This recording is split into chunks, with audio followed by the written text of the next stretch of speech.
Hi guys, welcome back to my channel. So, I'm in a particularly snarky mood today because, well, I am very upset because I overslept and I didn't make it to my water fitness / swim time today. So, I am very upset at the side effects that a particular medication of mine has on me. I take a shot.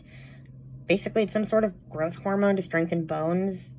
It's apparently helping, so I shouldn't be that upset. Side effects could be worse. The worst that it does to me is make me dizzy and slightly nauseous and knocks me out for hours, which is what happened today. It knocked me out for hours. I overslept, and now I'm in the mood to do this particular video. And it is called What to Do and Not to Do When Interacting with a Blind Person. Buckle up, because I have some wild stories to tell, and I cannot wait to tell them. Before I do, though, please like, comment, and subscribe. I'd really appreciate it. Okay, so here goes. The first thing you should do when interacting with a blind person is say hello.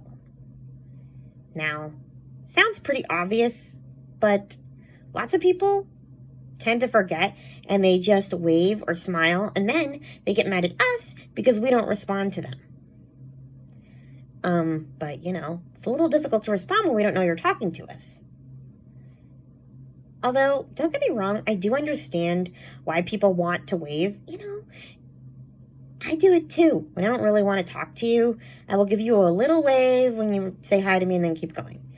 So yeah, because a hi kind of indicates that you're ready to have a conversation, and sometimes I don't want to have a conversation. So I can understand why you'd prefer to do the silent greeting. You just can't do the silent greeting with a blind person because they won't respond, unfortunately. Or they can't respond. So, yeah, there's that.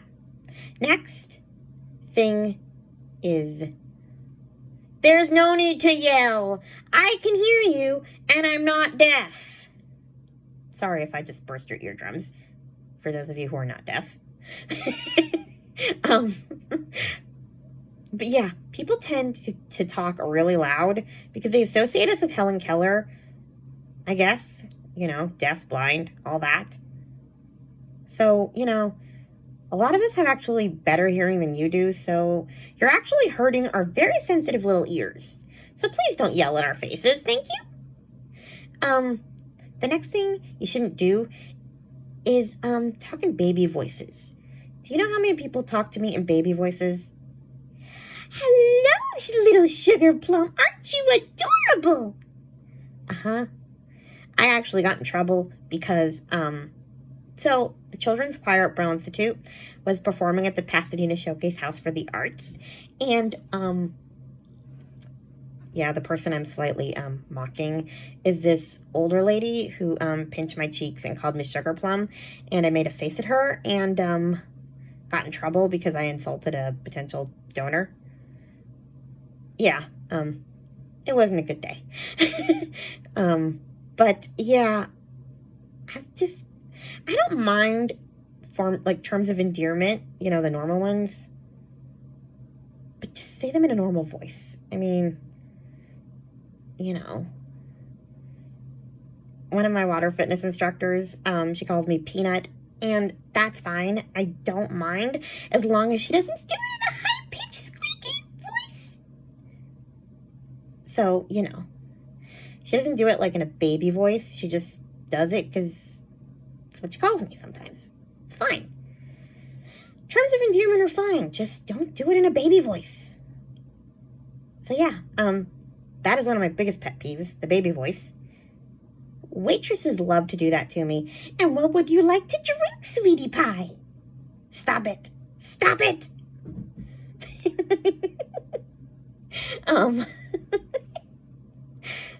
The other thing that you should not do when speaking to a blind person, or to seriously any person, I don't care what they have, is talking really slowly so they can understand you. Even people who who don't speak English, it's just so condescending. Don't do it. It's weird. Okay, so that is your typical conversation stuff. Now let's move to,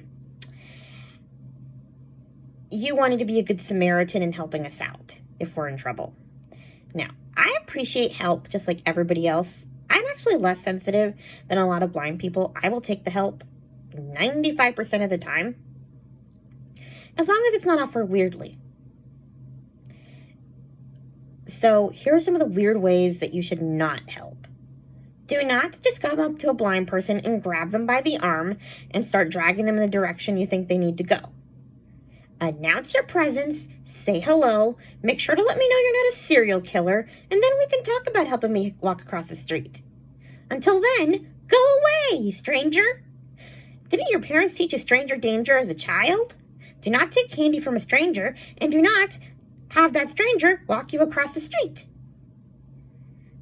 So, you might want to start with having some friendly conversation before you try to help me if you think I'm lost. Because, no, that's just weird. Yeah. Also, honestly, this is going to sound funny, but in some ways when you try to help us, in some ways you make it worse, because sometimes we're actually trying to think about how to get somewhere when we're standing still in the middle of the sidewalk. We think we're lost and we're trying to kind of find familiar landmarks. And if you take me your way, you're just going to make it harder for me to learn it the next time I have to walk the route by myself. So you helping actually isn't helping. You're just making it worse. So first of all, you should ask if we need help. And if we say no, then that means no.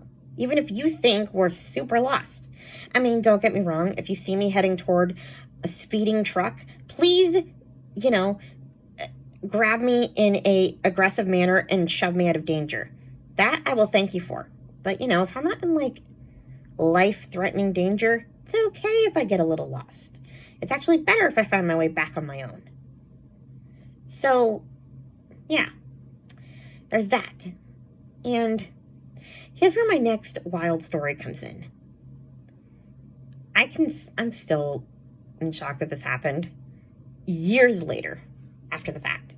But, okay, I was walking to the bathroom from my classroom.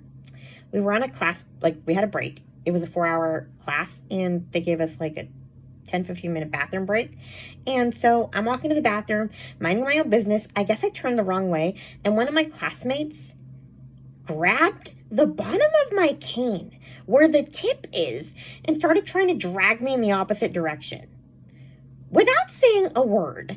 So naturally, what does a person do when you're being dragged? You scream like a maniac, and all the classroom doors start opening, and it's a whole thing. And yeah, she's like, I'm sorry, you were just going the wrong way. I'm like, great, announce your presence, you weirdo. Say you're going the wrong way. What gave you the idea to do that? Now, again, if you grab me by the arm, I can at least understand that. But why in the world would you think it a good idea to grab the bottom of someone's cane? And, isn't that uncomfortable for you? You're literally bent double because you're grabbing the tip that's on the ground. So you're bent double with your rear end in the air, walking hunched over. What would possess you to think that that is how you guide someone? That's uncomfortable for you. Can you imagine walking like that all day? That's so weird. So yeah, announce your presence and don't drag someone anywhere, because I'm going to think I'm being kidnapped or something. Just say something if you're trying to help me. Anyway, there's that one. Wow. I still cannot get over that one. The next interesting thing is, don't use sign language. I know that sounds weird, but a lot of people think that we speak sign language because of Helen Keller. Let me start by explaining that Helen Keller was blind and deaf. I'm not blind and deaf. I'm just blind. So I speak like everybody else does, verbally. Well, like speaking people do, not everybody else. You know what I'm trying to say. And deaf people speak too, just sign language. But what I'm trying to say is I do not speak sign language because I cannot see sign language. And what Helen Keller spoke was not sign language. It was called the manual alphabet. You are spelling letters into her hand that she can feel with her fingers. She was never verbally looking at the signs. Therefore, what she was speaking was not ASL or whatever form of sign language you speak. From what I've heard, there's different sign languages for different countries, I guess. We have American Sign Language. I don't know. Anyway, I'm just saying that a lot of people ask me if I speak sign language, but one girl in college took it a little farther than that. We were going to do a history project, and we came up with like our partners on Friday, and I was like, okay, so we're going to meet up on Monday. And she comes up to my desk, and I didn't realize she was there. And apparently she started signing to me for like 3 minutes. And I was like literally ignoring her because I didn't know she was there, like getting my papers in order for the project. And all of a sudden the teacher comes up and she's like, what are you doing? And the girl's like, oh, I'm speaking to her in her native language. And the lady goes, her native what? And she goes, I've been practicing all weekend a greeting for her in her native language. And I'm like, have you been here this whole time? And my native language is Spanish. It was just wild. She literally spent her entire weekend planning some formal greeting in sign language to impress me. And, well, I didn't know what was happening at first. And then when I did, I wasn't sure what to do, whether to laugh at her because, wow, or to feel bad for her because, I mean, she'd worked so hard on her Shakespearean soliloquy that she was attempting to sign with her hands. Wow. It was out there with one of the most wildest experiences I've ever experienced in college. Yeah, it was weird. And like I said, I wasn't sure whether to feel bad for her because she worked so hard or to laugh at her because it was insane. But there you have it. We do not speak sign language, and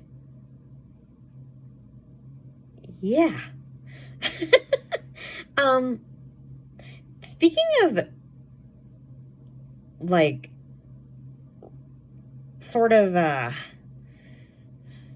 stereotypes that people have about blind people, people often just assume that I'm going to be a musician, or that I was going to be a musician as a kid because Stevie Wonder and Ray Charles were these famous pianist prodigies. And that kind of made me hate music for a while. Not hate it, just I was always hearing about these different musical prodigies. And to this day, it drives me crazy that media and books always portray a blind person as this musical genius. It's like, can we have a new blind character in books? I don't know, do anything else? A lawyer, literally anything but a pianist. It drives me nuts. I want to see a blind person in a book that is not a musical prodigy. Is that too much to ask? I may have to write it myself. But yeah, like it always drove me nuts that people just kind of figured I played the piano. And for a while I did, because I did like classical music and I didn't want to learn, but I didn't have the patience for it, for one. And then as I got older, it just made me resent the piano more, as people just assumed that that was going to be my life goal. For the record, I want to teach English or do something with literature. I'm a reader and I like studying books, so yeah. But I'm definitely not going to be the next Stevie Wonder. So yeah. Anyway, that is what I have for your guide to interacting with a blind person. I hope you found it amusing and educational. Please like, comment, and subscribe, and I will talk to you in my next video. Bye! Stop recording video.